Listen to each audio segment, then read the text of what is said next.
Hello, everyone. Today I want to talk about a very good modern game, The Legend of Zelda: Tears of the Kingdom. Man, it probably took about about a month of just straight playtime. Probably, I think, a month and a half to actually fully complete this game and do all the little side stuff. Not all of it, mind you, but most of it.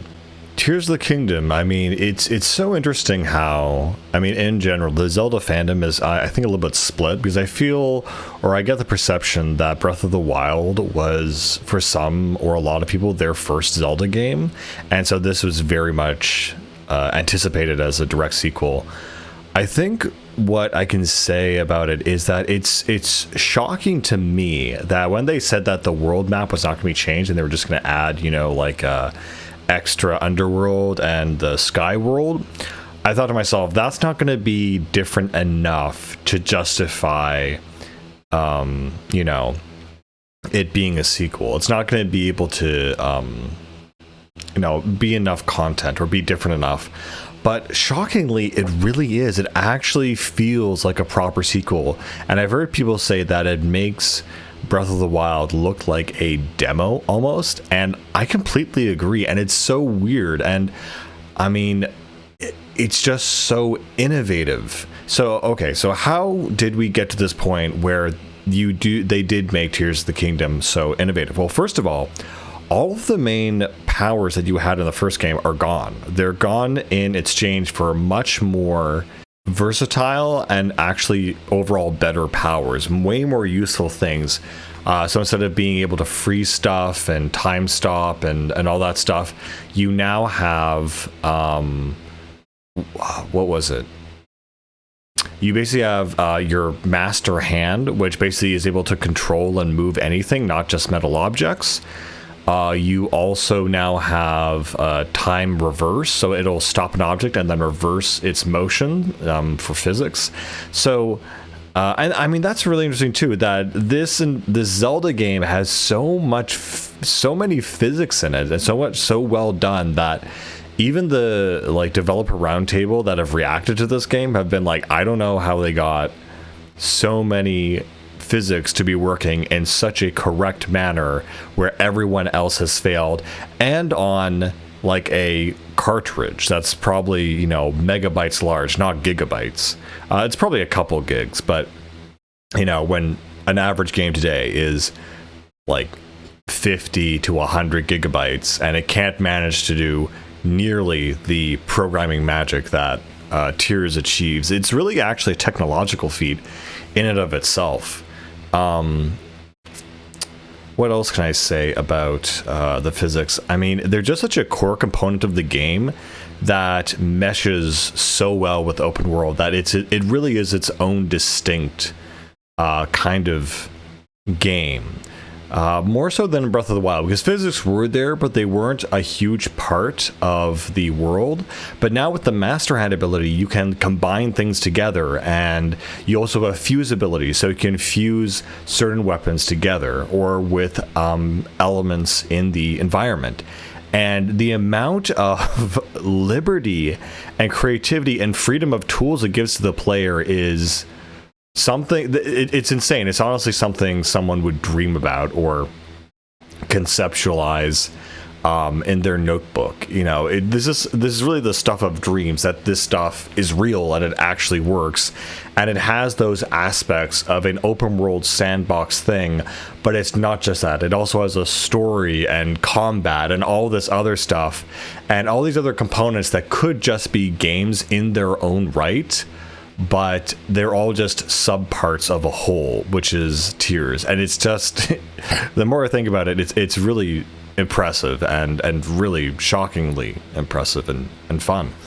And that's the other thing too. You could have all of these aspects in your game and bring them together, but maybe at the end of the day, it's not fun. Maybe the flow of combat or whatever is inconsistent.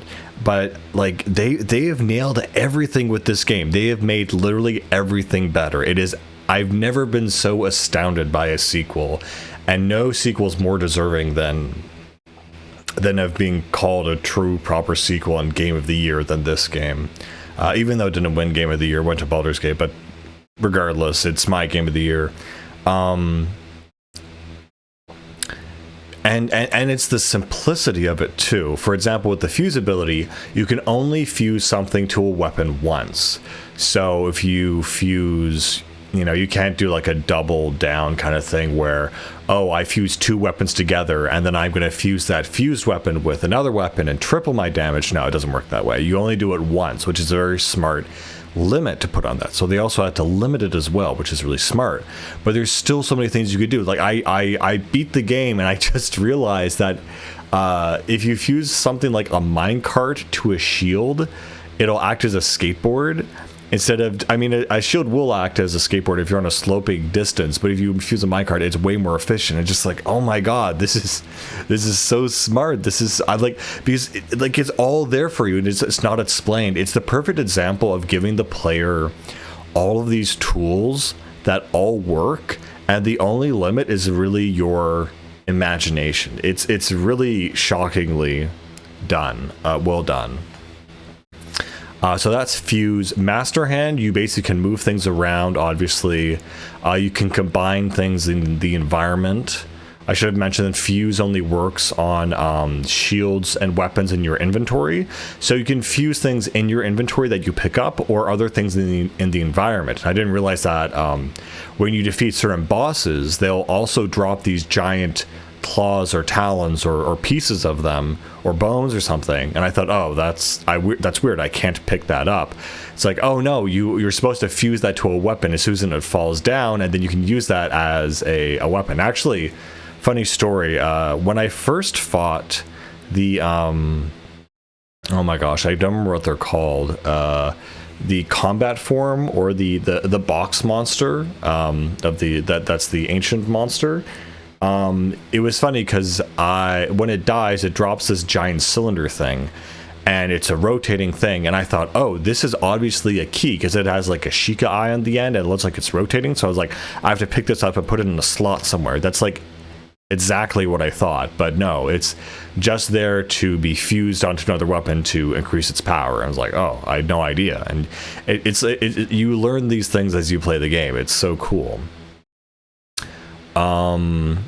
So that's fuse, and you can do stupid things. You can fuse a mushroom to your weapon. You can fuse, so you can also fuse things to your arrows. So the most useful thing are the key side balls, so that they are homing things, or fire, ice, electric. On that note too, just a weird detail that they put in this game that I thought was interesting. If you die by any natural means, or you die by fire in this game, it gives you a red game over screen. But if you die to ice or electricity, it'll give you a blue or yellow game over screen, which is just interesting, I guess. I just never thought of that. But yeah, the Master Hand, you can now fuse things together, and so you can fuse a cart and put wheels on it, and it'll go down a thing. And then there's like an added thing to that where they have a new inventory slot for Zonai devices. So the Zonai and the story of this game are essentially this ancient race that basically came from the heavens, and they're these basically goat aliens who basically came to Hyrule, and I believe one of them was wed to a Princess Sonia, who was an ancient Hyrulean princess. And their lineage from that point on, I guess, was the lineage of the chosen ones or something. But the Zonai have their own kind of technology, and at some point the calamity happens and everything kind of goes away. And it's interesting because, the Guardians were part of that technological collapse for The Legend of Zelda and Breath of the Wild, and you just don't see the Guardians at all in this game, and it seems like the whole technological thing is completely different in terms of its aesthetics and everything. Also, yeah, this opening scene in Breath of the Wild, Tears of the Kingdom, where Ganon just destroys Link's Master Sword is just the frankly dumbest thing ever, because it's just like, I could understand if it was like a one hit ultimate move, but it's kind of like they disturb the Demon King's sleep, and without exerting much effort at all, he's able to destroy the Master Sword. And then there's a story that goes on from that. But it just seems so stupid that the guy who's been dormant for thousands of years, has the ability to just do this when he's not even at full power yet. It's a stupid shonen complaint, I guess you could say. But in any case, yeah, so the Zonai devices as a mechanical thing are very, very cool, because you'll have certain things that are just not possible to create, that are too complex to create in the world. So like a spinning wheel, for example, you would have to, like, you could probably maybe do it with certain things, but things like engines and electricity, so things like fire hydrants, light bulbs, wheels, engines, etc., those are all Zonai devices. And it's kind of weird how the economy of it works, where you basically have to find these ancient, for lack of a better word, gacha machines, where, when you fight an ancient robot, of which there are many, you'll get a Zonai charge, which is like their life force, and you use that as almost currency in this gacha device, and then it'll spew out a bunch of random types of Zonai devices and these little ball things. And you can actually hold these in your inventory and bring them out, but you can't put them in. So it's a weird thing where you can have things on reserve and put them in the world, but you can't put them back in your inventory. So you only have to use them when absolutely necessary, which also encourages the player to experiment with things in the world. So if you find a Zonai device in the world that isn't in one of these, that isn't from the gacha thing, which comes in a bubble, you can't bring it with you. You can only really build it there, and if you have to leave it, then it despawns. And in fact, my other one complaint is, I think if you build a Zonai device, or like a vehicle of some sort, and you go like not very far, it'll despawn. So that was like one kind of ticked off thing, but it wasn't really a huge problem. But yeah, and of course, I think everyone's seen the videos of what people have built with these Zonai devices. They're just absolutely, stupidly ridiculous. But it's so interesting in terms of the physics, because if you build a machine that is imbalanced or has poor construction, it's not going to work. Like, if you screw up, basically, then the game is not going to be kind to you. If you screw up, like, end of story. And I thought that was really, really interesting. It's, if you build a thing that looks stupid, it's going to function stupidly, usually. And so it's kind of explained in this opening, and it's interesting, too, how they did the Great Plateau in Breath of the Wild, and how in Tears of the Kingdom, you actually start out in this little, these sky islands along with the Temple of Time, and you basically learn the new mechanics of the game and how things are so different now. And it's really good, again, how the environment is formed to teach you about the skills you need and so on. And so for the Master Hand, you basically, will combine things like 4 wheels and like a piece of flat rock to make like a makeshift car. Steering wheels are very important, but it's also very weird because all of these devices, or these gacha devices that spew out the equipment, they it's semi-random, but it's always the same 4 or 5 things, and it'll tell you on the map what those things are, so you know which ones to go to. At the same token, however, eventually down through the gameplay, obviously, I think once you max out your Zonai charges, which is and of course, in order to use the Zonai devices, you have a kind of a utility belt, or a battery, which determines how long you can actually use that device for, because it has a charge. And so once you max that out by getting certain items, you go to the guy, and I think you need like 20 of them or something to max it out, and then you can buy specific Zonai devices. So there's a very interesting scalability and reward for maxing out your health or other items, because it then unlocks new things. And I love that about games, where just because you max out a certain thing, it also unlocks a different path to manage another thing or another issue in the game. They really did think of everything in this game. Like I just kept going ooh and ah and thinking that's just so smart. Every single time this game did something, it's always done to address a certain problem that was either in Breath of the Wild or in this game itself that they introduced. Like, they literally thought of everything. It's the most creative, innovative piece of tech I've ever played. But anyway, and the Zonai vehicles are super fun. And of course, the last power up you get is the auto build. You have to go into the depths to get it, but the auto build thing essentially lets you have a history of everything you've built, and then it'll auto assemble it. Even if you don't have the right parts, it'll charge you a zonite, which is another resource in the game, to build it at a pretty reasonable rate. So you don't have to keep constructing the same, mega death machine you built. At the beginning of the game. You still have a history of it, and I think it holds like 30 things that you've built in history. God, there's just so many different mechanics and systems in this game, and they all don't interfere with each other, and they all work together. And the game itself was so addicting. I just played it straight. I did not play anything else. This was my game. It did get a little bit tedious though, past the midpoint of the final boss, because then it was just getting all the heart pieces and collecting all this stuff, and there wasn't a lot of variety per se. Oh, and I forgot, the last upgrade you get is Ascend, and this is by far the coolest ability because it lets you just jump up through. If there's a flat surface, a ceiling above you, it'll let you just ascend through that surface to its top point. And I've never seen a game do that, and it's so much fun to do it because it feels like you're cheating. And those basic mechanics that basically they give to you at the beginning of the game that lets you basically cheat, it feels amazing because all of these things feel natural to the game and nothing super insane. And I love also how it sets it up and how you get them.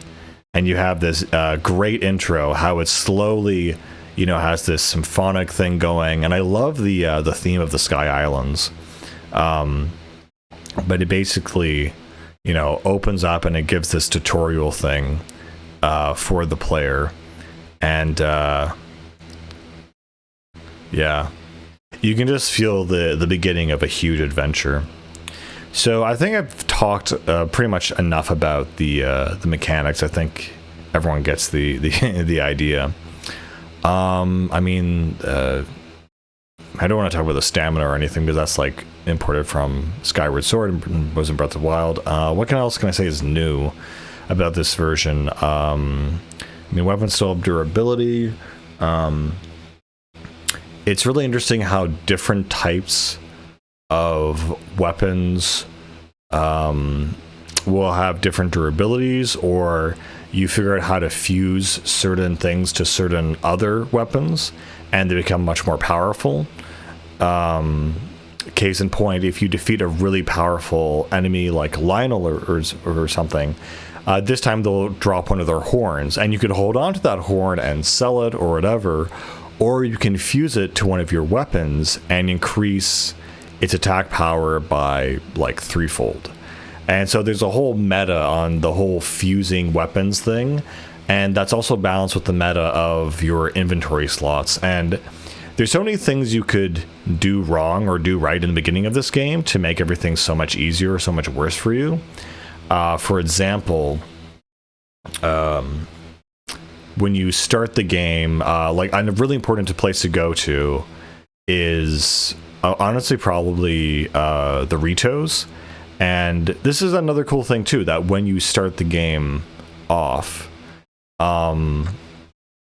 you can basically go anywhere. You can go any direction, but it does say, the four corners of the world are where the dungeons and temples and trials are, basically. And it's in those places that you can go anywhere. However, you probably want to go to the Rito one first, and just kind of nudge you in that direction as well, just because that's where I think the first glyph is. And basically I say that because when you beat the Rito area, you get the power of the Sage there, the Sage of Wind, and you basically get this ability that is a stream of air that recharges every 30 seconds or every minute, and you basically use that to traverse way faster. Like anytime, if I ever max out a stat in any game, it's always going to be like a speed boost. It's always going to be how fast can I go, just because I like to push that limit in games. The other really important thing, as I was talking about inventory management, is go to the Lost Woods, because as you know from Breath of the Wild, Hastu, I think his name is there, and he's the one where if you feed him Korok seeds, he will increase your inventory, and that's so important because there's nothing worse than having a bunch of really cool weapons and then you find another really cool weapon in a treasure chest and it can't fit in your inventory and you have to either abandon it or come back to get it, which honestly I don't think anyone does. Yeah. It's also funny too because there's also, again, another meta on inventory itself where you don't want to get all the Korok seeds, because I think there's 900 or something, but once you get 400 roughly, you basically can max out all your inventory. And this is kind of what the Zelda developers said about this in the last game, is that they didn't really want you to do that because in the last game, if you got all 900 Korok seeds, they gave you a golden poo. And it's just like, yeah, like the developers are like, you really shouldn't do this, but we're putting this in our game so people feel there is rewards for discovery. Oh yeah, and the Shiga Slate in this game, or the Purapad rather, is also pretty well designed. There's a few new features here that were DLC in Breath of the Wild, like adding a custom spawn point marker. Funnily enough, I used that very efficiently. I was near the end of the game and I was in like Hyrule Castle, and I was like, I'm not sure where the Ganon fight is, and I was exploring below Hyrule Castle and I felt like I was getting near the lair, and so I was like, I don't know what's going on, if I have to go to Hyrule Castle first and then underground. So I left a spawn point there, and so when I went back outside, I found out, oh yeah, I am supposed to go to like the heart of the castle, but then also I have to do this other quest because you can't fight Ganon yet, and then you have to do this other stuff, and then you go back. But because I left that marker there, I didn't have to fight through all the enemies in the underground again. So that was kind of cool. I felt very smart for doing that. What else? Gosh, yeah. I think the one thing that this game does very well is honestly just in the new mechanics, just mechanics everywhere, and everything is so well thought out. I mean, friggin' the cooking minigame is still, back and it's popular. I noticed a cool thing there is that Link would now hum different tunes from classic Zelda songs like Epona's song and other things. And it also has a list of all the cooking stuff that you can make or that you have made, and has a cooking history. I'm not sure if that was in Breath of the Wild, actually. I'm sure it was, but I'd be surprised if it wasn't. But that was super helpful because, you make a prime meat stew or something, and the three grades of meat you have are normal, prime, and excellent or something. And so if you just do the same ingredients but with a piece of excellent meat, you figure out, oh, I made a new recipe, or I figured that out on my own. So that's a lot of fun. Yeah, I don't know, the amount of mechanics in this game, the amount of different things and controls and components all working together. It's like each one of these things itself could be a separate game in and of itself. And I think this is a staple of some of my favorite games, even if it's not done super well. Like the side-scrolling sections in Nier, where it turns into a top-down shooter. It's all these really cool little things where you don't really expect them, but they kind of just create this variety in the gaming experience, which is so comfy or so I don't know how to say, so varied and so, I don't know, lifelike, that because you have all this variation, it feels more real in a way. And it's so funny too that, you know, the way you learn to play the game from when you start to the end game is you're so much better. So even, you know, watching this early gameplay, you know, on the training area islands, there's like a million things I'd be doing differently. But because, you know, we're just starting off in our adventure and just learning the basic mechanics, like how do you sneak, how do you jump, it's just so interesting on the scope and the, how do you say, you know, the growth of not only, you know, the story and the characters, but your own personal growth in the game itself, that you feel like you master all these things, and it feels really, really good. And, you know, as the old adage goes, a game should be easy to play, difficult to complete, and challenging to master. And that's pretty much what this game feels like. I still am not the kind of guy that goes after, you know, golden Lionels or whatever in the Master Quest mode and like is able to hit them without taking one damage by using, you know, slow down and what do you call them? Slow motion moves. But I really appreciate the people who do. But yeah, the amount of stuff you can put on your bows, from ice to electricity, etc. Really cool. But I think I've talked too much about mechanics. I think everyone who plays it kind of knows the mechanics. But the sheer complexity, I really think, can't be understated. It's only after beating it that I realized just you have so many different moving parts and they all work in tandem. It's very impressive. So let's talk about the story a little bit. I was talking a bit about it earlier. So you basically have... you know, it picks up right after, like almost right after Breath of the Wild, and you go into this crypt and this tomb under Hyrule Castle, and you find out the history of Hyrule and the Zonai, and that Hyrule was, you know, ruled by these people, the Zonai. And it's interesting because they're doing this thing where they're not exactly overwriting the Skyward Sword origin story, because the Skyward Sword origin story already was kind of bare bones, that there is this mother goddess figure, and in these games, you know, you have the goddess statue, which is a reference to that first Zelda. So you have that kind of mythological beginning of the series, and I mean, honestly, no one liked Skyward Sword, so I don't know.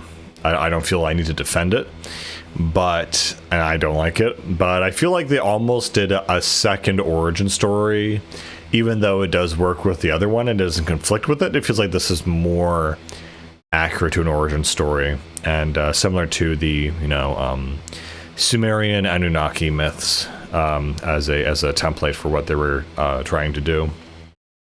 It's also interesting, a lot of the symbology in these games is frankly just Chinese.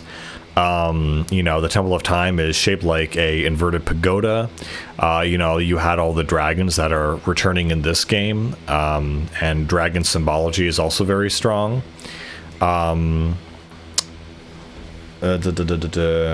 It's also interesting that, so the way you kind of, so going forward, finding about, you know, kind of the origins of the, you know, Hylian family, you really learn a lot of that through the glyphs. And what the glyphs are these kind of Nazca lines, if you know what that is. But basically there's these, you know, these plains or fields, and they basically have, you know, lines all over them. And these lines form a shape or whatever, and from a distance, you can make out what the shape is, and you're looking usually for a tear-shaped, you know, glyph that is filled in, and that's different from the rest, and that's where you need to go. And when you get there, it's a tier of the Tears of the Kingdom, and the tier within it has a memory or a flashback of an ancient memory, essentially. And this can go everything from, you know, showing Ganondorf in his human form, It's funny, actually. I don't think Ganondorf actually ever really appears in the current present time as his human form. It's usually, or rather, it's only as his, you know, ultimate form or whatever, a shadow form. You only see Ganondorf in flesh and blood in the flashbacks. And so again, they have this thing where, you know, he wants to conquer Hyrule via the Gerudo. Very kind of basic concept, but it's interesting how, right. So the very next thing that happens is that after you uncover Ganondorf and you awake him in the present timeline, he raises up Hyrule Castle, and in the midst of doing that, Zelda falls into this hole. And this is where things get a little bit weird, I guess. So Zelda, when she falls down this hole, she ends up being sent back in time 10,000 years. And they're like, okay. And so she basically meets the founders of Hyrule, which are going to be Rauru and Sonya, and also Minoru, his sister. So Minoru is the other Zonai descendant who you meet later on. But essentially Rauru, which is interesting because I'm sure as most people might recognize, Rauru is also the name of the Sage of Light in Ocarina. So Rauru is kind of the initial founder of Hyrule and the Hylian world, and Ganondorf, you know, shows up and wants to take away, you know, his power and whatever. And I believe his power source in this game, there are spiritual stones, which are earrings or necklaces or things, and they include things like time stop and reversal and all these other powers that Link also has. But it's interesting as an origin story because now Zelda's in this timeline, and you know, spoilers, there's a bunch of stuff that goes on and goes down, and basically Zelda basically, I'm not really sure if I should spoil this because it's kind of obvious and kind of isn't, but what Zelda does is she transforms herself into an immortal dragon. It's kind of very obvious. There's a cutscene like, whatever you do, don't do this one thing. It's like very obvious that she does it. And so she becomes, she swallows a spiritual stone essentially. And by doing that, she becomes this immortal dragon. But in that process, she actually loses her mind. She has no recollection of doing that and remembering who she is. And the reason that she does that is because she can hold the Master Sword that Link left behind and basically heal it to full power over the course of 10,000 years. So it's weird because, again, like time stories, they only ever worked in Ocarina because there was a distinct like back and forth between the two timelines that, you know, Link could come back to his child self. But here it's like, okay, so if Zelda is in her dragon form, then what happened to the Zelda in Breath of the Wild? If there's a very close, you know, linear connection, then what if that Zelda met that other Zelda that's the dragon? You know, it's kind of an inconsistency where it's like, okay, I mean, if it was any other character that wasn't Zelda and wasn't present in that timeline, then it would make sense. But Zelda is present in that timeline, and well, yeah, that complicates things. And it's like one of those things, just don't think about it and you'll be fine. It's also interesting, I should mention, that Link in this game, his arm is different because he receives the arm of Rauru, actually, and that's why he can access all the Zonai devices, and the Yiga clan that's trying to do that can't, which is very funny. And so Link can basically, using this ancient technology, interface, and that's how he gets all his powers anyway as well. So yeah, there's like one like small plot problem, but everything else is fine. I did feel though that this Zelda, in terms of story, and this is something I had with Breath of the Wild, is just a very watered down. I had someone say, oh no, this is like the same as every other Zelda we've played, you know, Zelda's just the damsel in distress and whatever. And you know, I recently replayed Link to the Past, and in that game, Zelda definitely is nothing. Like she does not do anything. Even in Ocarina and Wind Waker, whatever, Twilight Princess, she's shooting light arrows. She, has a supporting role. She does things. Not only is she just whatever.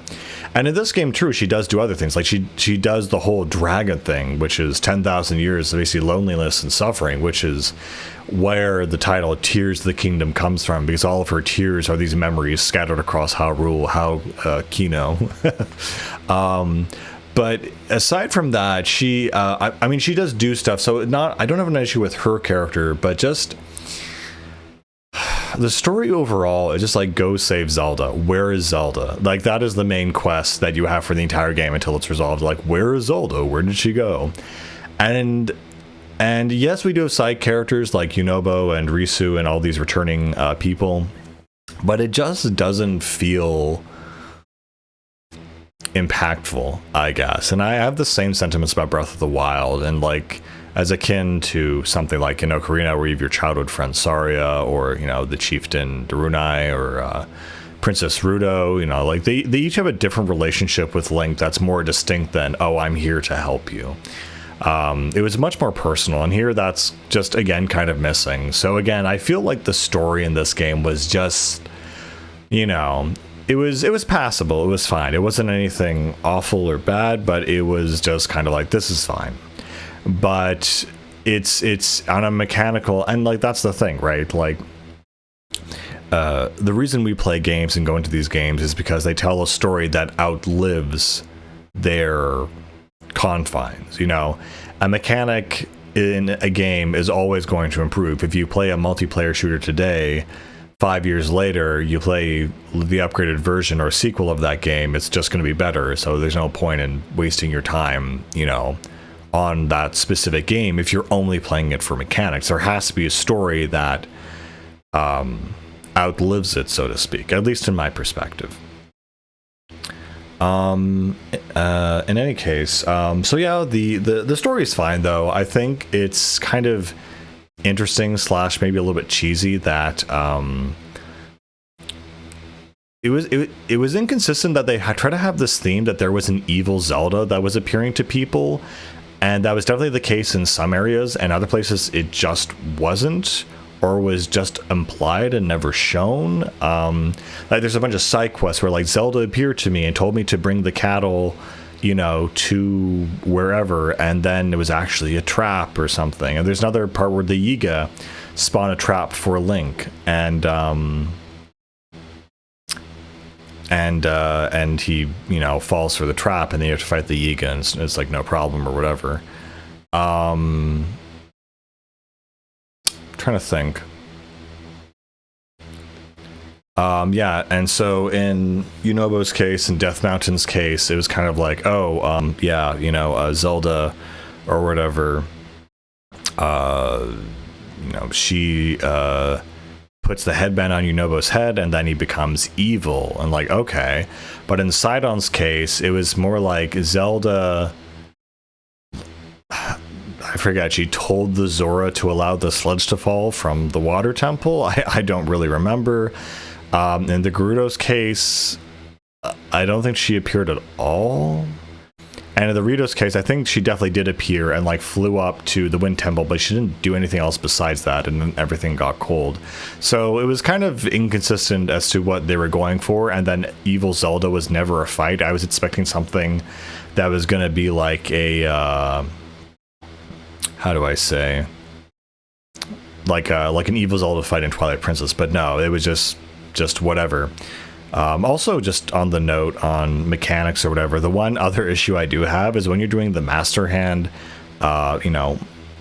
contortion or whatever, the fact that in order to detach a fused piece of equipment, you have to rotate the right stick in a circle continuously until it detaches is just like, that's really bad design. Like, I'd rather press any other button in that mode to detach the item. I'm not sure if there's anywhere else they can do. And just on the note of these puzzles and the shrines and such, I had a reinvigorated interest in DSP after watching his playthrough of this game, because he is so terrible at figuring out these puzzles, and it's also a good thing for the game because it shows how dynamic the game is, that you can beat it in multiple ways. You can approach it in the way that you want, and there's no one right or wrong way to do something. And I've seen a lot of people just cheat the shrines. Like there's one shrine where it expects you to roll these balls to make a bridge, but if you just have a bomb attached to your shield and you jump on your bomb, you can just go over the gap. You don't need them at all, and you hear the puzzle solved sound effect 3 times in a row, and I was like, did I just beat the shrine? That was crazy. And I know on shrines as well in this game, it feels like the shrine difficulty has been toned down a lot. And there was a really interesting discussion on, open world versus a linear world, I guess, where when the player's in a set kind of area, they're going in a certain direction or any direction, you can't really control what their skill level is or what items they have. So if they come across something that they just can't solve, it's kind of more beneficial of a linear thing so that you amplify the difficulty and they understand, okay, this is how this works now. So because of that, all the puzzles need to be kind of leveled out, basically. And I honestly kind of like this, or I do like it where with a certain amount of certainty that if you had to do a huge battle or a very onerous thing to even get to a shrine or find it, more than half the time that shrine will just have it'll be Raru's Blessing, it's called, and it's just like you get the treasure chest and the reward of the thing that increases your health, and it's very just like enjoyable, because like there were times in Breath of the Wild where I would find, I would do some trial to get into a shrine only to it feels like my reward was another puzzle, another problem that I had to solve, and that just wasn't very fun. It kind of interrupted the flow. So it is actually nice to just, feel like you accomplished something and immediately get the reward. Again, they thought of everything. Yeah, and the mechanics in this game, how you throw something, how you jump, how you run, how you interact with something, how you plant markers on the screen. In terms of a control scheme, it's so airtight and so well done that this is what I would have come up with if I had infinite resources and probabilities. For a third-person action-adventure game, everything feels right. Everything feels correct.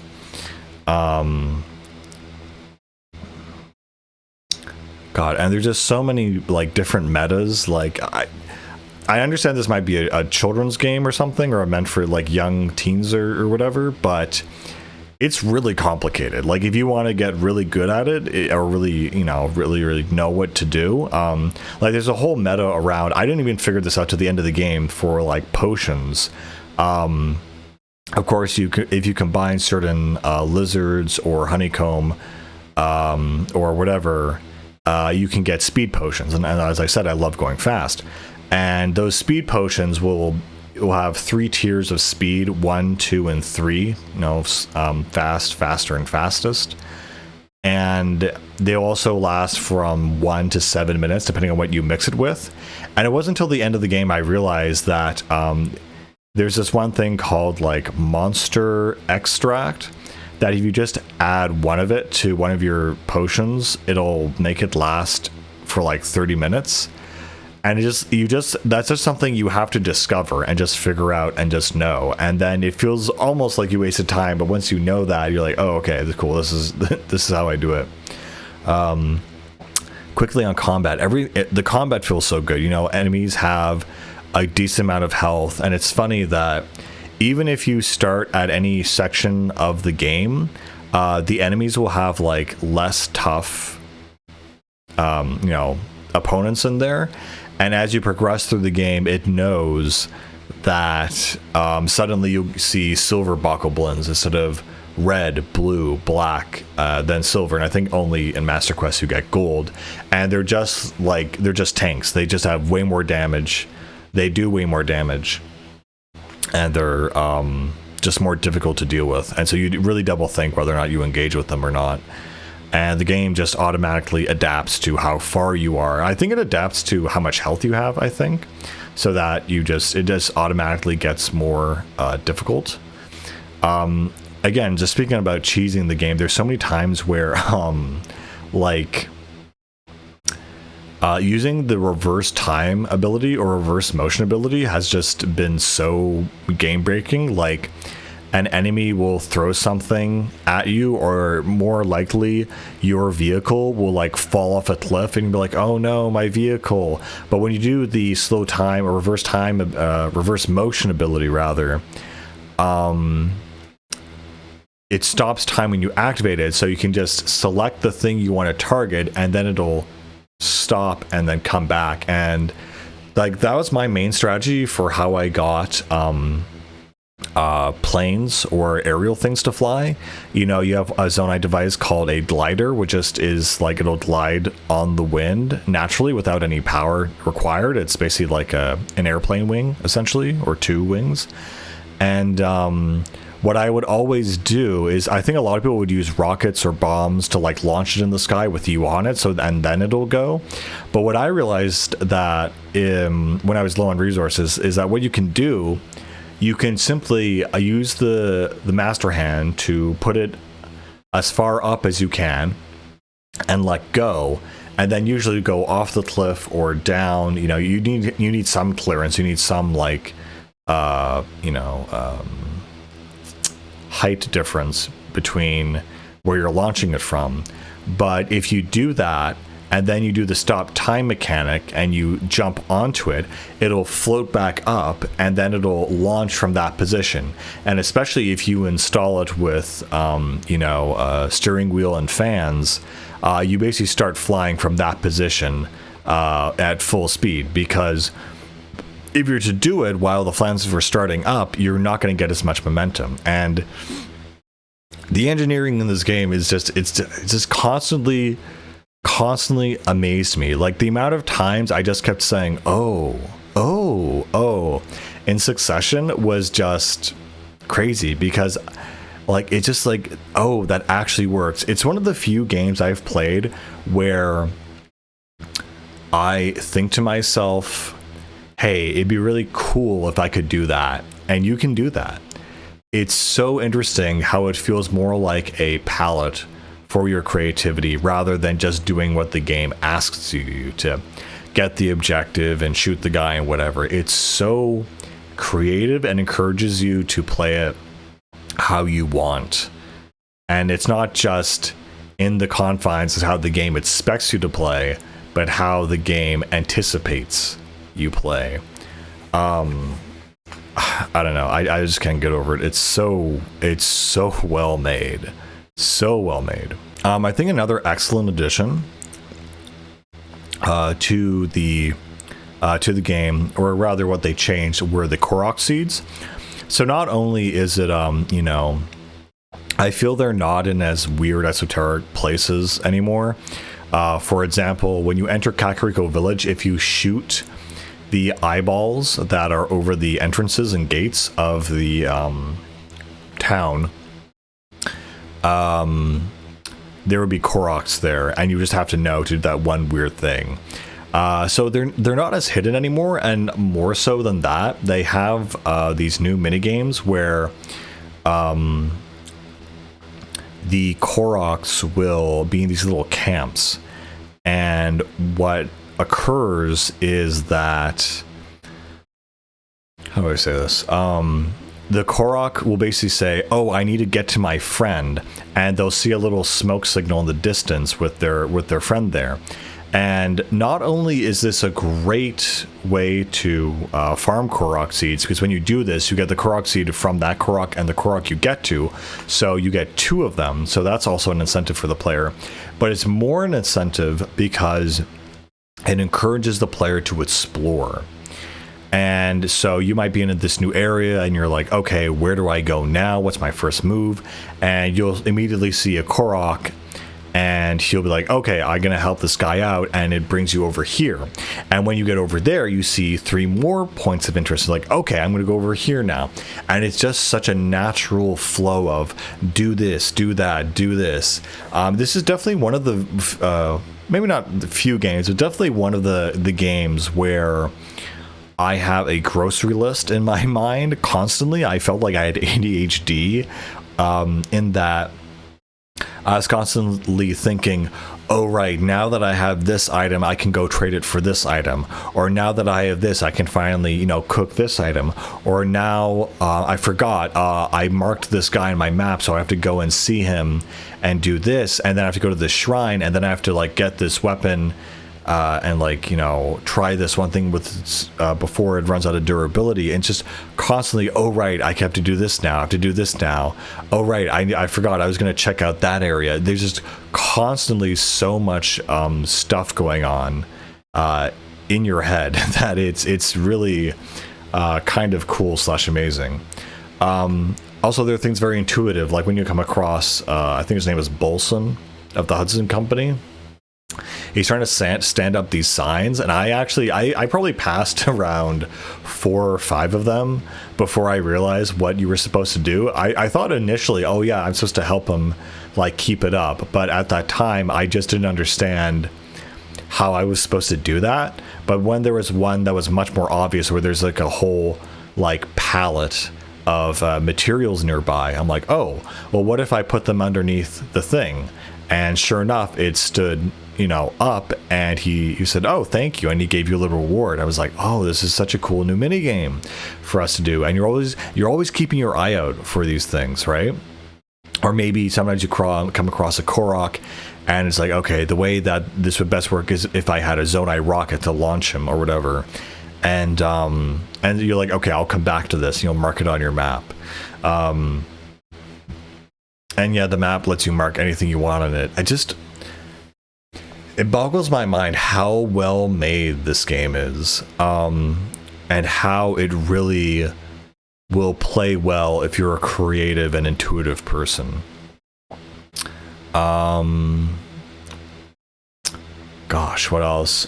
So yeah, you have all these. So that's the other thing that really, I think, resonates with me, is that all of these points of interests, along with the depths in the sky, what I feel is that you're constantly stimulated with resources and objectives of different kinds and different types, and you're constantly, like, turning in your head, oh, this thing, I can do this thing, I can do this thing, I can upgrade this, I can upgrade that. And it's interesting too how they divide the sky and the depth. So for example, you might think, oh cool, I need to defeat this enemy camp so I can get their weapon, and then I can use up all my weak weapons, and then I can get, like, a strong weapon, and so on and so forth. And there's other metas too. For example, like when you're mining, for example, I thought you always had to use a hammer type weapon to break the rocks, but it turns out you can just get a very strong attachment to fuse to a one-handed weapon, and it'll hit it in one hit. And I just never, realized that. Until later, and when you're by the end game, you have all these super strong attachments, so, like, why wouldn't you? But yeah, so it's really cool. So the main world is still kind of like the secret hidden exploration gameplay, where there's a Korok around the corner, there's a certain Korok in this area, or there's a hidden shrine, or there's little, like, Easter eggs everywhere. It feels like a giant Easter egg hunt, and everything's hidden in the world, and you have to be paying attention. And when you go to the Sky World, it's very interesting, because that is basically where the section of islands are extremely linear, and you go from one little piece of land to the next, and it's kind of like instead of being confined to an underground base where you follow a straight corridor, you have a completely open world and completely open sky and map. And despite that, the actual land that you can land on is very linear and straightforward, and it's usually a very straightforward puzzle. And you usually know, oh, if I go to this type of, like, it was actually kind of funny how there was always this one type of island that a Korok would always be there, and I just didn't even have to think. Like, I just knew if I go to this like cylindrical island that's off the main shrine island, there's always going to be a Korok there, and it's mostly always right. And so when you go into this into the sky, it's a highly predictable setting, and you just know it's going to be the same thing over and over again, with a slight variation on that. So it's kind of interesting, because of course the way you get to the sky is through the launch pads, which are found on the world, and they have these huge spotlights, illuminating them, and so it constantly entices the player to go there and discover that. And then once you get into the sky area, you can kind of relax and not worry so much about finding hidden things, because there's going to be a shrine or whatever in that area. And what's also very fun is that once you finish with that sky area, or you fall off by accident, you're immediately put back into the other world, and it immediately loads in and you fly down. And when you do that, you're immediately presented with the opportunity to go literally anywhere that you were having trouble to do on land. So if there was a place you were trying to get to for a long time, you can just fly there, because it's way easier to float down from the sky, and it's way more easier to see the world and the land below. And if there's something you needed to get, or it's something you missed, you could see it from the sky and kind of complete it. And so that's kind of the sky world, and it basically allows you, or it acts as an additional, not a buffer, but like a boon to conquering the land areas, because now you can just observe everything, and from a linear, predictable experience, go dive literally back into the sea of secrets. It's more interesting as well, because then we bring into the depths, and the depths is something that was something I expected, but I was also surprised by what it was going to be at the same time, because I thought the depths was going to be more of a secrets-based labyrinth kind of area, and you get lost in it. And it definitely is this, area where monsters are harder and it's more combat focused, but there aren't really any secrets you can miss in the depths. And that's very good, because it's very dark and it's supposed to be, the survival kind of mode, this kind of the hard mode, if you will. But in the depths themselves, like, you do have the giant, mines and whatever. And in those mines, there are usually, a very super secret or, super rare item, but it's always going to be in the middle of the mine. You can't miss it. And so the mines themselves, I realized, operate on a different aspect of gameplay for the game, in that they are very much combat focused. The enemies down there, if you get hit by gloom, it's an interesting new mechanic where it takes away a heart, but it takes away a heart that is not healable. And the only way to heal that heart is to go in the sunlight again. So it's a much more very intense combat survival, almost like horror survival mode in the game. And I really, really like that, because I know if, hey, I have a lot of weapons, I kind of need to like get rid of them or use them, or like I'm in the mood for more of a challenge now. I know that if I jump down a chasm, or I find myself in this, if I can enter into a difficult situation, I'm ready for that challenge and to explore this area. And I just love how you can tailor your experience not only to the game world itself, but if you go into a certain area, you know what to expect without it being totally predictable. So if you want a more linear reward-based focus and also a advantage to the overworld, you go into the sky. And if you want to do kind of a challenge, you go into the depths. And in the depths, there are the two main activities are you have post souls, which I collected like crazy until I realized that you could actually, what are they used for? And they used for the special items at the post cell, which are things that are like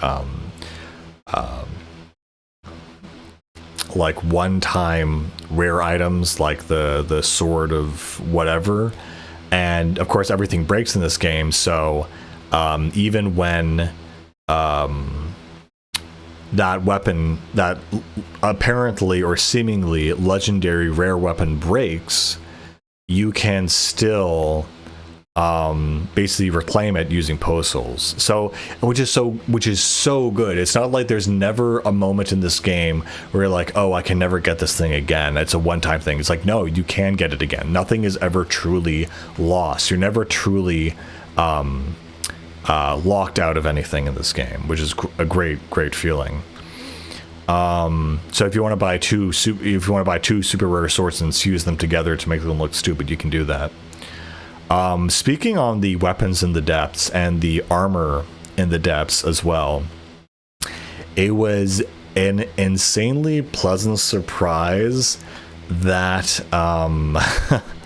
let's just say this game has a lot of fan service.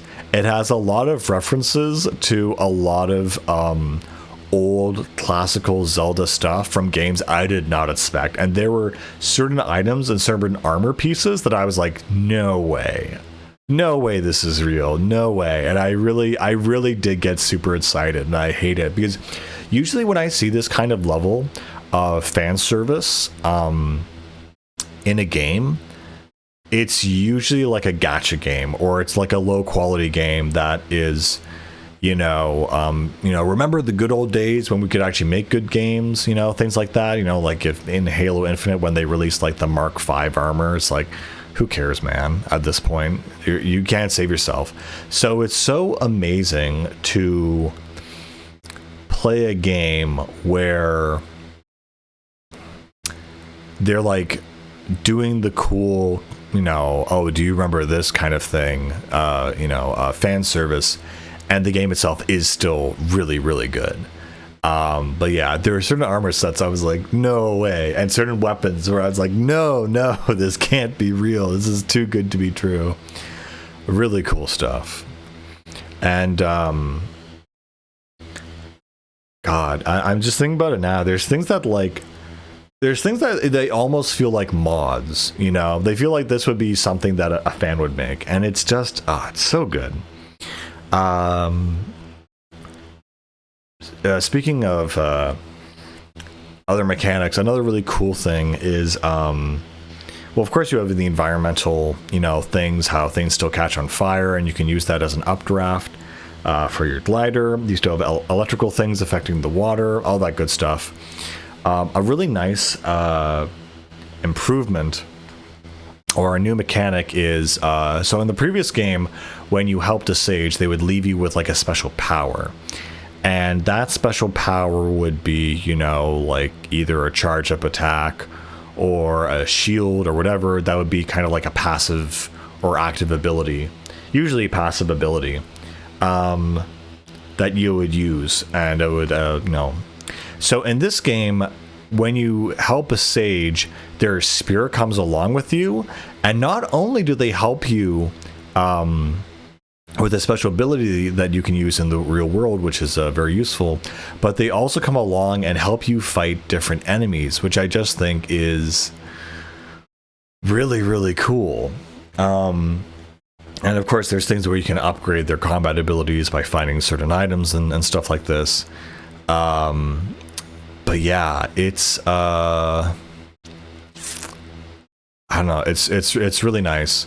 And of the abilities you get, they're actually all useful. There's not one where I'm like, yeah, no, then no one really uses that, except for actually, yeah, I think Sidon's ability is kind of like whatever. It's a water shield, which apparently there is a meta behind that. Apparently, like, I didn't really understand this or know this, but on the description for the Zora weapons, if they're wet, if Link has been in a pool of water and he has the wet status, which is not very obvious that he does, those weapons do like twice as much damage.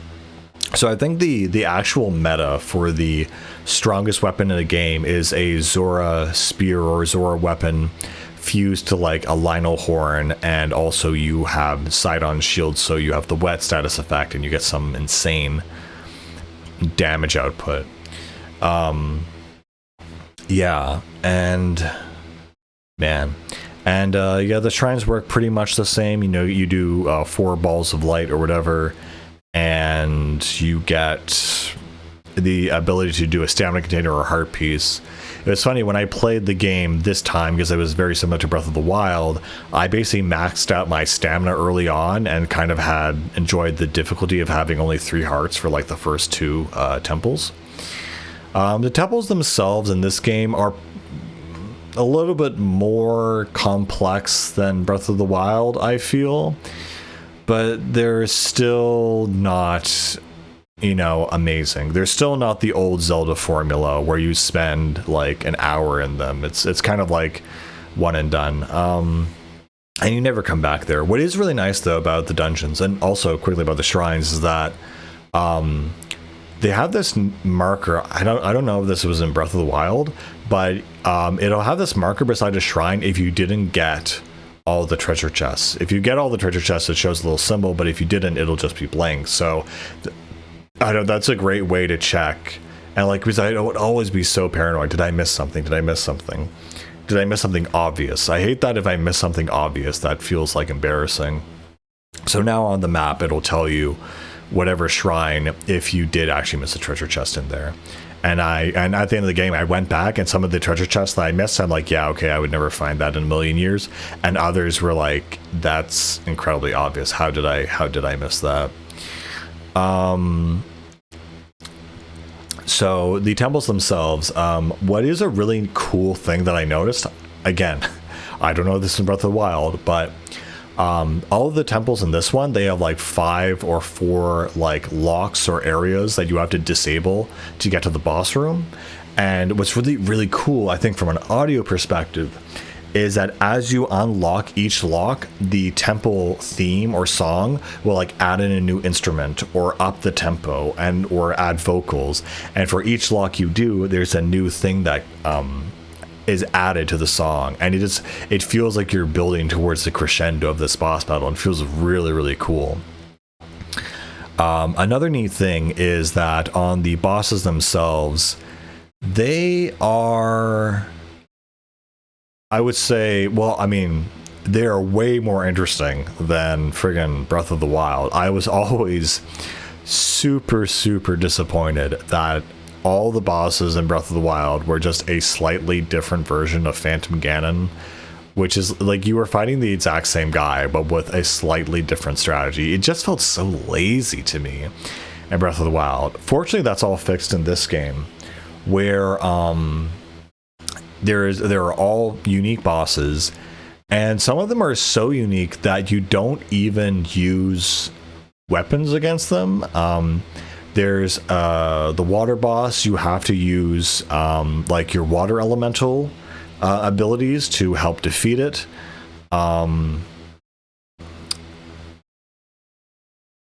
The electricity boss, it's pretty straightforward. You just like zap everything with electricity until it dies. That's a more combat oriented focused.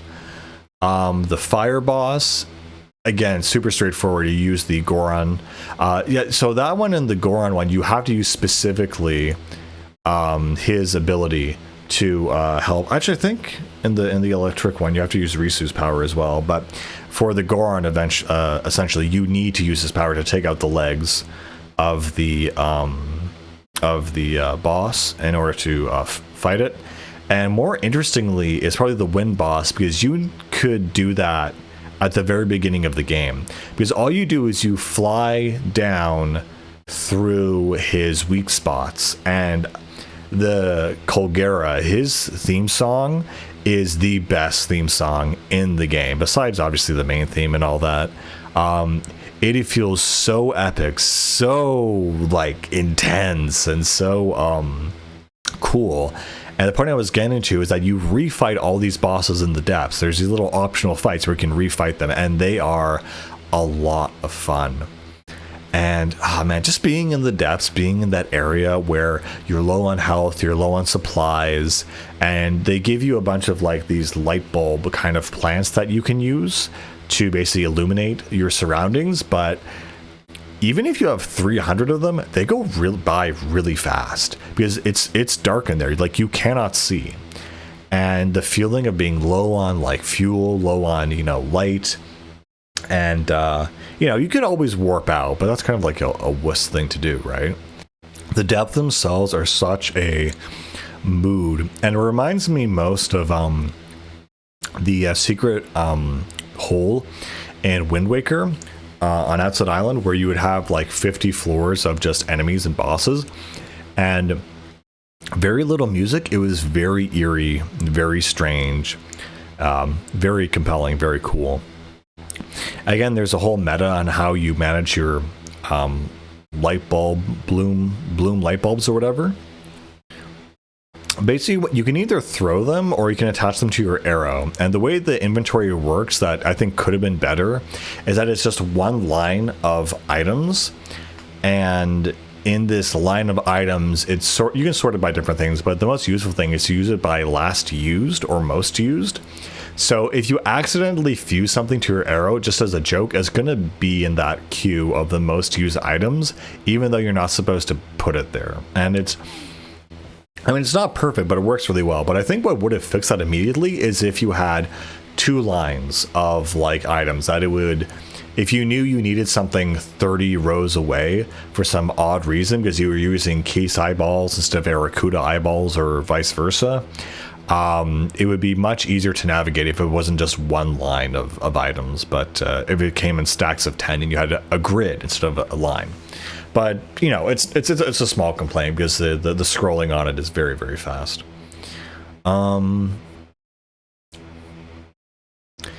Other activities. So I think another huge thing that actually really helped this Zelda more than Breath of the Wild is that you just spend so much time like looking at the horizon and going towards your goal, and not enough little things to do, like the Koroks, like the Hudson quest, and also it was just harder to get around. Yes, you had your horse, but now you have Zonai devices to help you.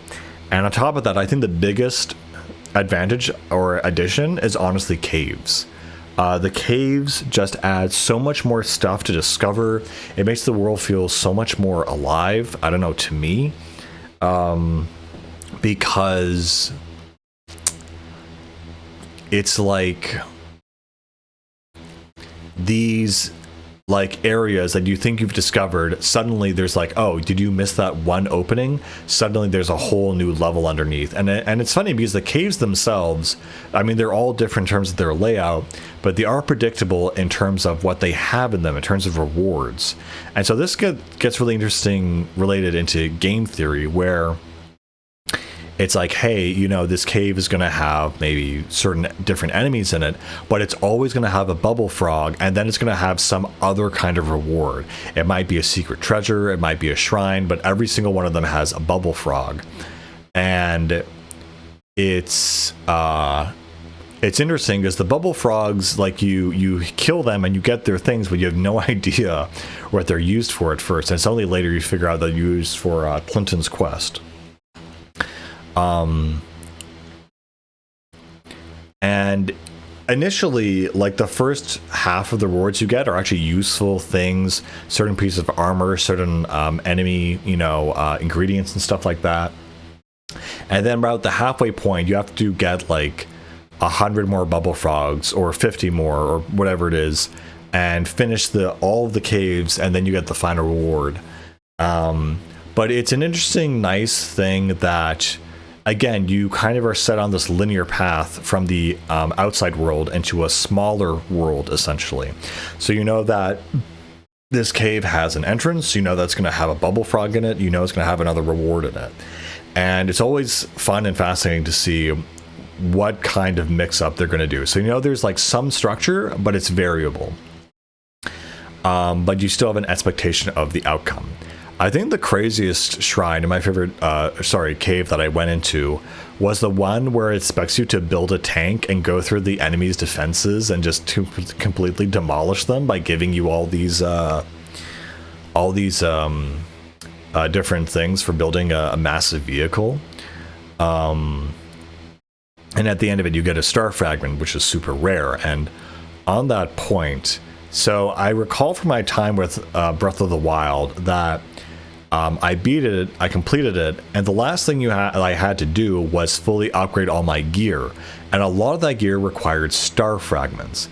And star fragments are random things that fall at night, and you have to go and find them, and they have a giant pillar of light. But if you don't get to them before the night ends, which is around 5 or 6 a.m., they just disappear. So even if you go to the exact spot you marked on the map, they're gone. So you have to like rush as soon as you see one falling across the sky and landing. And so I remember at the end of the Breath of the Wild, like I had nowhere nearly enough star fragments that I had to get a guide to grind them. So I thought, okay, well, Tears can't be that much worse. So, but I kept in mind, okay, every single time I saw a star fragment, I went for it.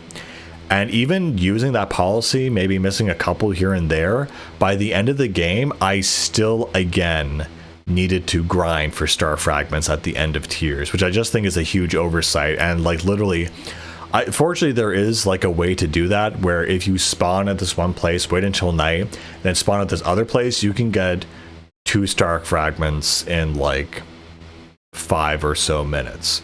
So there's a way to do that it's built in the game. But if you were to naturally gather all the star fragments in a natural manner, you literally need 103. And like through the course of me playing, I might have gotten 20 max. So the other 80 essentially I had to grind for, which is just so silly. There's no other word for it. But yeah, but again, the things in this game are just so interesting because all the tools you have at the beginning of the game are the tools you have at the end of the game. It's just knowing how to use them properly and what to expect from them that makes it different. And I love games like that. Like I think the best example is a game like Outer Wilds, where if you know what to do, you can beat the game in like 20 minutes. But it's the fact that there is a lack of knowledge of you figuring out what the lore and what the situation, how things work, that you won't be able to know what to do until you know what to do. And that's why people say for those games, do not watch any spoilers of any kind, because then it will ruin the experience for you, because it's all about self-discovery or discovery of the game world. But I digress. It just, the net effect of it, though, is that by the time you get to the end of the game, you feel like you've mastered the game. You look at when someone is playing the game for the very first time, and just the absolute pathetic mistakes you make, and you think, oh my god, how did I play like this? And you realize, wow, I've just come so far. I just have so much knowledge now of the right way to do things, and how the world reacts. And that's the other thing I also love about this game, and Dark Souls does this to another extent, is that you'll just be exploring, and you'll come across a new enemy type, and there's no cutscene, there's no explanation of what it does, there's no Metroid scanning. You just see it, and you just have to figure out, what the hell is this thing gonna do? And it's that whole process of discovering things on your own that has been completely lost, I think, from games, where everything is so hand-holdy now for people who are frankly just, I guess, dumb, that they want to sell to, that the things are just now way more dumbed down, and that feeling of just exploring and discovering is so much fun. And I think Zelda's a testament to that, because even if you are, let's say, actually dumb, you can still play this game, because it might take you longer, it might be slower, but if you persevere and persist, there is going to be a way, an official easy way for the game to let you accomplish something. So as long as you persevere and stick with it, you are going to be able to have fun and do it.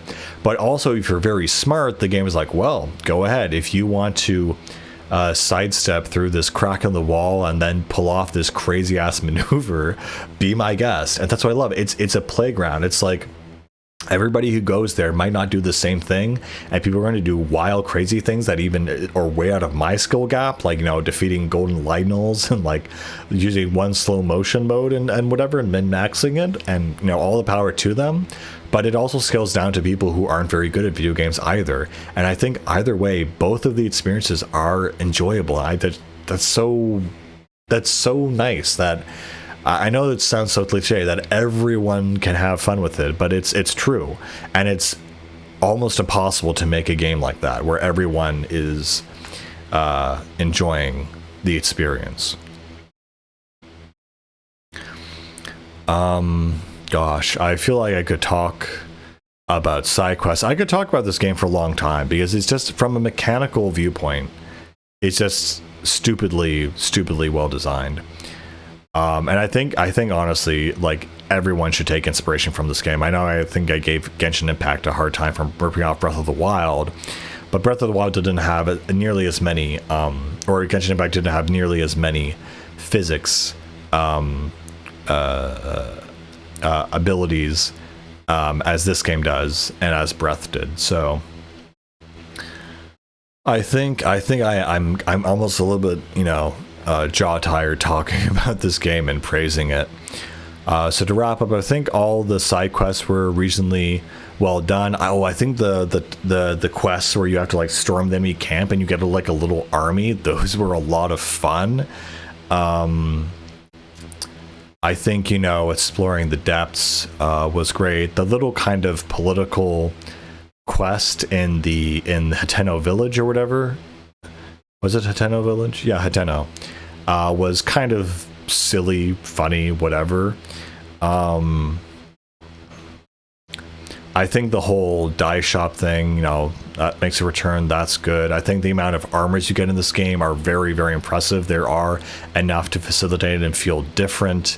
It's so funny and weird too, because the map is essentially the same. I could take my knowledge of the map from the first game and kind of speed run the areas that I had known, but they just had different things in it, and I was approaching it in a different manner, so it didn't feel exactly the same, which honestly just felt great. It felt really, really good to kind of feel like I had prior knowledge that gave me an unfair advantage, and also to play a game that didn't feel like I was replaying something. I loved building all of my Zonai things. I had like a special cart, a tank, a car, all kinds of cool stuff. And of course, yeah, you get like all of your followers, and you figure out Minoru's mech is so cool because you can equip that with different Zonai devices and they'll do different things, and you know, she'll use them whether or not you're there or not. Oh my god, designing my death drones, you know, basically my finest creation, or one of my finest creations, was one of them was a floating like the floating device, and it had a bunch of cannons on the underside and a rocket attached to it. So I would create it, levitate it, and it would shoot off in the direction of usually a thing like a Franx, which would be very useful because the cannons would damage the stone on its back. They're extra weak to that, and I would use that as the main my main combat method. And it just looked cool. It was like a flying cannon device. Like, it just friggin', like, one of you said, oh yeah, the car I designed in my Zelda game, you know, it's just crazy. and so much fun too. And there's so many things that like you go through. I find I was going like an engineer. I was going through different versions of the thing, and I realized, instead of like, you know, I had this one drone that kept, you know, I put like 5 lasers on it and whatever, and a homing device, and so it would always look at the enemy. And I realized it kept falling over, and then I added a levitator to like the back end of it, and then it wouldn't fall over anymore. I'm like, oh, this is genius. And even if it does fall over, it corrects itself. And I did it through like different versions of the same design. I would like, you know, change out my favorites in my auto build, and Oh, and you have the wildlife and collecting, you know, all the bugs and everything. And the one thing I always kind of hated in this game, honestly, was the compendium. The fact you had to take a photo of a monster to then find it. And if your photo was really bad, then you just couldn't do anything about that. However, in this game, there you can pay for the compendium from the tech guy at Hateno Tech Lab, which is kind of cool. And you usually get really good pictures, but they're not much better than what you would take out in the natural wild. The compendium. You can also get some really unintentionally funny images, obviously. Oh yeah, they added a house building thing in this game. That was so cool. Man, I should actually look up what people have made with their houses, because I'm sure someone has made something really, really dumb. I thought what I did was really cool. I thought I was going to have one of each type of room, but they only give you 15 rooms total. So I was like, it'd be kind of weird to just have a bunch of rooms, just each with a different function that I can do elsewhere. So what I did is I had obviously the weapon galleries for the shield, bow, and sword, and I put my most valuable stuff in there. And I also had a bedroom. And then for the top room, what I did was a little bit funny. Well, I did have a stable in the back, and I put Zelda's horse in there, the golden one, because it was golden and it had, like, you know, I gave it spiky hair. I actually called it Trump because it's a golden orange horse with a white mane. I laughed at that. I thought it was dumb. Oh, that's the other cool thing. Your horses from Breath of the Wild carry over to Tears of the Kingdom. I had no idea about that. And when I saw them in the stable, I'm like, oh, this is so cool. That there's that continuity. However, at the same time, I will say what did annoy me is that there's also a lack of continuity where certain characters will pretend they've never met you, or I'd be like, oh, you know, Link, you're the hero of Hyrule. They'll pretend like, oh, I don't know who you are. And it's kind of a hard / difficult thing to make an RPG where you already are the hero, because then everyone wants to give you everything for free, or, you know, you can't, you know, buy things at stores, and because it's all free, and, you know, you're the hero and all this stuff. So the proving aspect, they kind of had to, for some people, erase their memories, and it didn't make any sense for why they don't remember you, but it's like, whatever.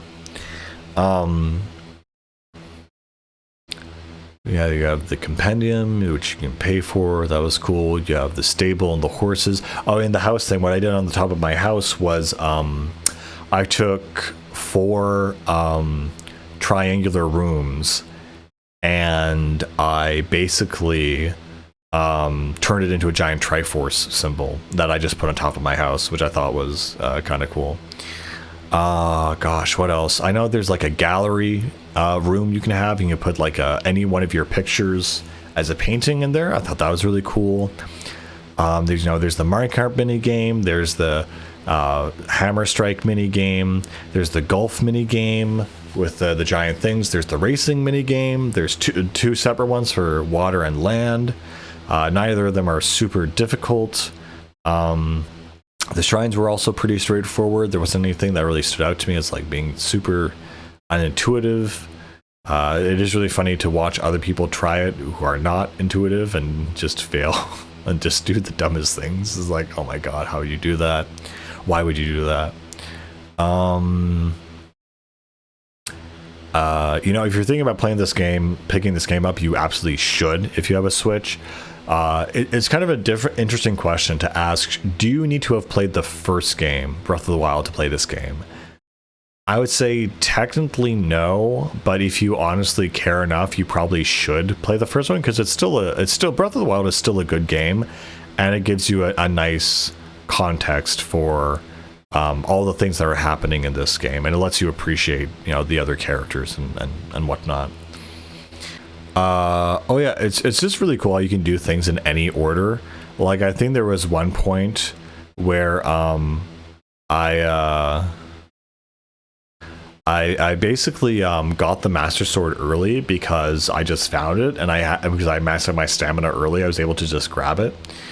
I will say, oh yeah, also the final battle is super cool. The way it ends is, I mean, the whole battle itself, it's not super difficult. It's difficult enough in the first, like, I feel like it's the right way to do it, where the first phase of the boss is actually the hardest part, while the second part is more of a ceremonial kind of like, okay, this is just kind of for fun in a way. And the second part of the final boss fight is just so freaking ridiculously cool. Like they just like we went for the cool factor. It doesn't have to make sense, and it's so worth it.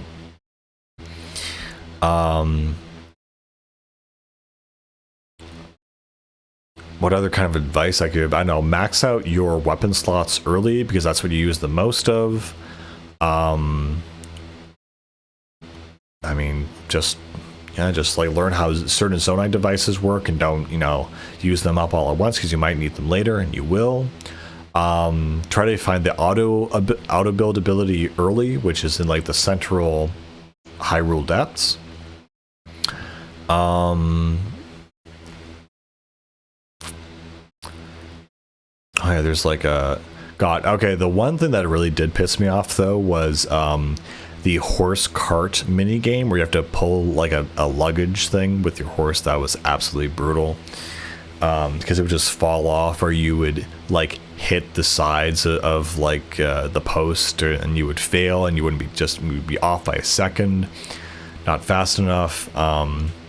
Oh, definitely visit Lurelin Village every day, because then that lady will give you a dish you don't have or don't know how to make. And so that way you can fill out or max out your kind of culinary history, so you can have that fully filled out. Oh yeah, don't be afraid about picking up extra stuff. Like I think I did hit the limit for small light bloom sleeves, which was 999. But honestly, if you have too much of something, you can just sell it and like make a profit that way. If you really, and I don't really like doing this, but if you have to make a profit, you can like cook something and then sell it for like 5 times the price to Beetle or whoever. The one thing I did struggle a lot with, and the end game, is honestly the Great Fairies and fully upgrading your gear. So I mentioned star fragments. You need like 100 of these to fully do it. So that's like insane already. But they're gonna ask for just random stuff. Like you need, and it is abundant, but you're gonna need probably 500 minimum pieces of amber, probably more. The other one that actually got me, you probably need around like 2,000 pieces of flint or 1,000 pieces of flint. And what really friggin' aggravates me about that is that there's a Goron who will also take 1,000 pieces of flint at a time, and you'll get like a ton of money for it. You'll get like 500 rupees or something, or 100 rupees instead of, so it's way more cost effective instead of selling them one by one to give it to this Goron. So it's like, okay, this is the mass use of flint. It's like, oh no, wait, there's a bunch of armor that actually needs a ton of flint, and you think, well, flint is like the most common object in the game, and it's like, yes, when you're exploring a new area, but if you kind of explore all the areas and you actually have to search for flint for a massive amount of it, and you just finish selling all of it, that can be very difficult. So the end point of that is that you want to have at least 20 to 30 quantity of each item that you can pick up. I ran into also another issue where I was attaching Captain version 1 and Captain version 2 horns to my arrows to give them an extra boost. And at a certain point in the game, those guys kind of stopped spawning regularly because you've basically advanced to a level where the game recognizes you have like 10 hearts and it needs to up the difficulty. So it'll spawn Captain version 3 and Captain version 4. So there's going to be some stupid like item where it's going to be like some piece of armor that says, oh, I need like 5 Captain 1 horns. And if you haven't unlocked the tracking ability yet, you need to like go find them. And every like group of robots you find, it's all either soldiers and Captain version 3 and 4. And you cannot find Captain version 1 except at like the Sky Islands in the tutorial. And you just need to know that. So that's the only other piece of advice I would give. Make sure you don't spend all of your items at once or sell everything. You want to keep a retainer of at least 20 to 30 items of that type. For minerals, you want to keep even more. I would say for rubies, diamonds, everything, because there'll just be random things where you need a diamond. Oh my god, you need a diamond or multiple diamonds to get each tribe weapon. So that's the one thing that I think is a little bit aggravating, is that the game does not telegraph to you that you're going to need you just can't sell a lot of your items even when you get them. Rarity is more important than cost, frankly, because you can always earn rupees some other way, or finding it in some dungeon or whatnot. The last thing I think I'll say, since I've gone on for so long, is that another very, very funny thing that happened is that so I did the 4 stages, right? And in the previous game, you have the 4 stages, you did the temples, you are now ready to fight Ganon. Like, this is the final fight. So when I did the 4th stage, I ended up going from Rito to Goron to Zora to Gerudo. And when I finally beat the Gerudo one, also along the way, I was very diligent in doing almost everything. So I basically got to the point where they're like, okay, go to Ganon's tower. And before I did that, before I even went to Hyrule Castle, I did everything. I went to pretty much every shrine. I did kind of every side quest. I, upgraded as much as I could. I did every adventure quest, every treasure quest, every little thing that I could do before I went there, I did.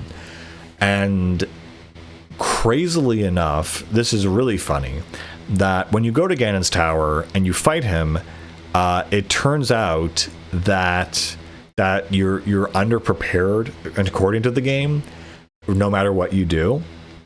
And the next thing you need to do is go find the Sage of Time, I think, or no, the Sage of Spirit, which is Minoru. And the hilarious thing is that the way the game blocks you from doing it before this point is that they have the Thunderhead Islands, and which are Sky Islands, and when you go there, it's like there's this mist all around. And when you have this mist all around, you literally cannot see what you're doing. And somehow I was so determined that I flew to these islands, and I somehow navigated to the shrine that you're not supposed to get to, and I found the path to Minoru in the underground depths, and got Minoru, as I thought it was a side objective, before I even knew that I had to go search for her. So you even get a very hilarious piece of dialogue that acknowledges this. We're like, oh, Link, you can't face Ganon now. You have to go into the depths and you need to go and search for this Minoru character. And they're all like, what? You already found her, kind of thing? And they're like, wow, you're really resourceful. That's kind of crazy. I just thought that was so funny that I, like, ahead of time found this thing that I was not supposed to do at all. And what's even funnier about that is, despite having the Sage of Spirit, you still have to do this other main quest, which is doing the Kakariko Rune investigation, and also doing the forest investigation, or the jungle investigation, where you have to light, you get a new piece of armor and light all these things up with lightning, and it clears out the storm in the sky, which was good, because even though I discovered the Thunderhead Islands, I think the Dragon something islands beside it, I couldn't navigate. So that was a really funny thing. And then once I did that main quest, which was retroactively redundant to the story, I was then able to, you know, finish my collection of all of the things in the game and on all the armor pieces, and then I was ready to go fight Ganon.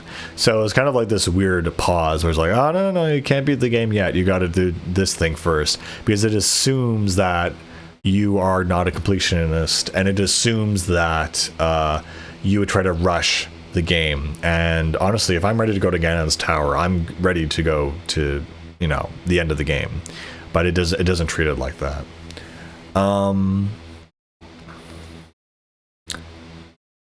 But yeah, fantastic game. So many hours of gameplay, all of them so enjoyable, so worth it. Way better than Breath of the Wild somehow. Such a huge improvement. Such a wonderful game. And honestly, a friggin' template in innovation for other games to learn from. Like just the scale of how it, you know, even normal things, the way it divides the inventory is intuitive and smart.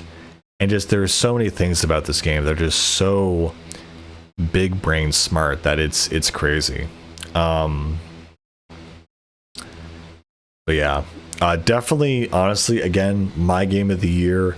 Simply amazing. Oh god, I figured out a weird hack where, not a hack, but like, I mean, they tell you this: if you put a pine cone in a fire, it'll give you an updraft. And because we don't have Rivali's Gale in this game, what I had on my most used item is that I would drop a chunk of wood, a pine cone, and a piece of flint, and you just hit it, and that gives you an immediate updraft. And because I had that on my fast quick access area, it just kept, like, I could just keep doing it over and over and over again.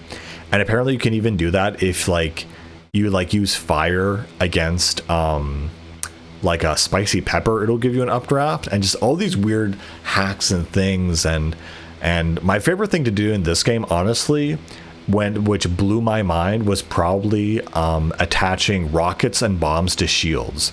So not only will your shield not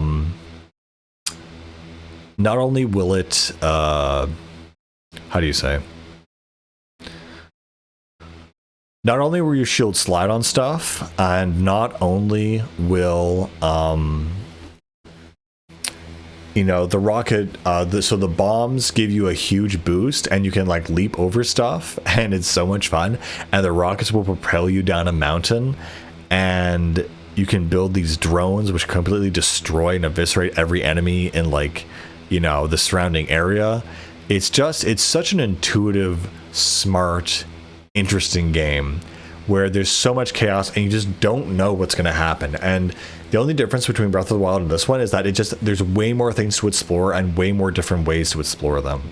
And honestly, as a masterclass, I can't get over it. It's so much fun. It's so good, and you have to play it.